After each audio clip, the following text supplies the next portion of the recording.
Hey friends, it's your friend Barefoot Ken, aka Kenny Sandals out here, discussing a problem that you might run into if you are a forefoot striker as far as, well, you could be a heel striker too and hit this too, but most likely using a predominantly forefoot strike. What am I talking about? I'm talking about something called metatarsalgia.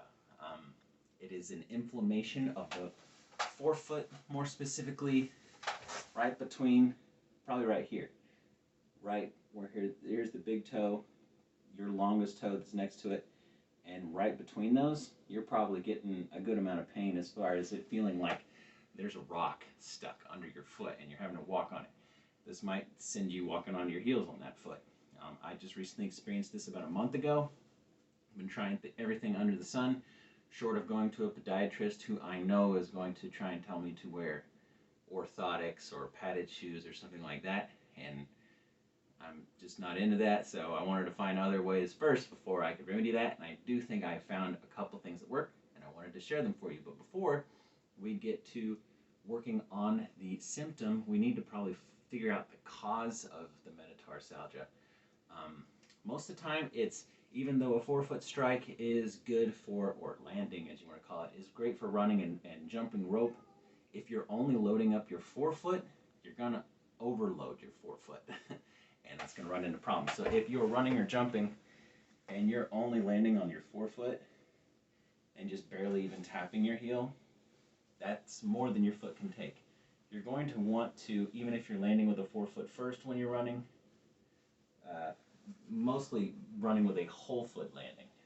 So, and that also allows that to be a spring. So now that's out of the way.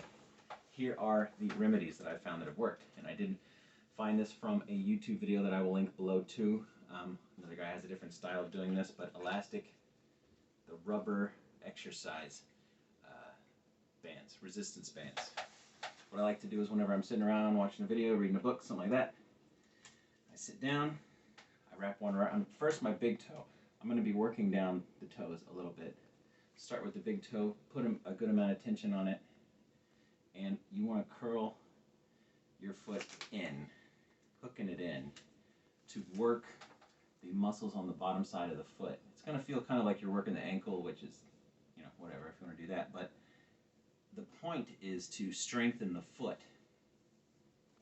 So I usually start with that, and for a couple of minutes I'll just do the big toe, and then after a while, what I like to do after that is wrap the two toes, the big toe and the next toe next to it, your longest toe, and then get those going too.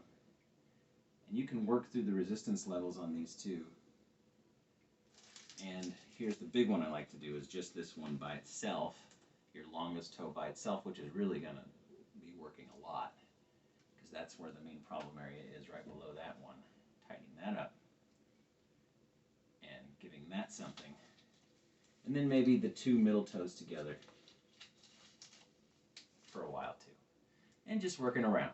I'd say maybe 10 minutes or so while you're watching this video, YouTube, whatever.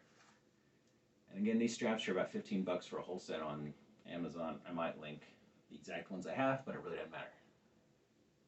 And you do that and you will feel the muscles in the bottom and the tendons in the bottom of your foot getting worked out the most, and that's how you know that you're doing that right.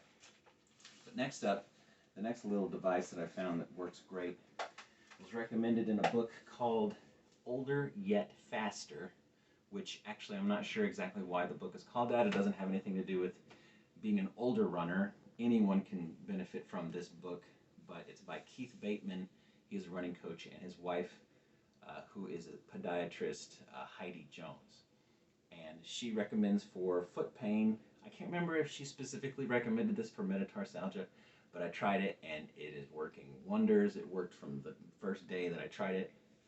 Is rolling with a spiky ball. If you see that, this is a hard plastic ball with little spikes in it.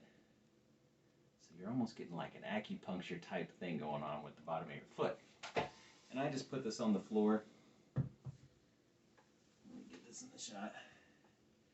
And I just really, I like to roll it across where it actually hurts the most. And you would think that this would be overly, and I like to change up where the spikes are hitting in. So every once in a while, I'll roll it 2 or 3 times there, roll it to a different position with different spikes in different spots, and roll it there. And at first, it's gonna not feel good. It's gonna hurt. You're gonna be like, no, no, no, this is not this is not quite right. But if you keep with it, it will start to feel a lot better.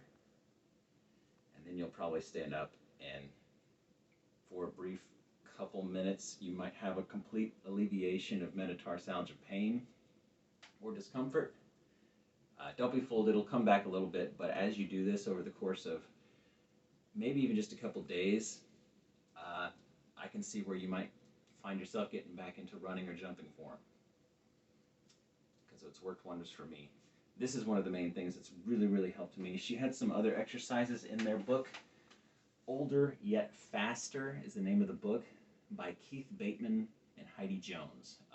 If you're a runner at all and you want to run faster and run with fewer injuries, that's the book I recommend. She had a couple other exercises too. You can find them in there. But then again, that's all I got. The ball, the bands.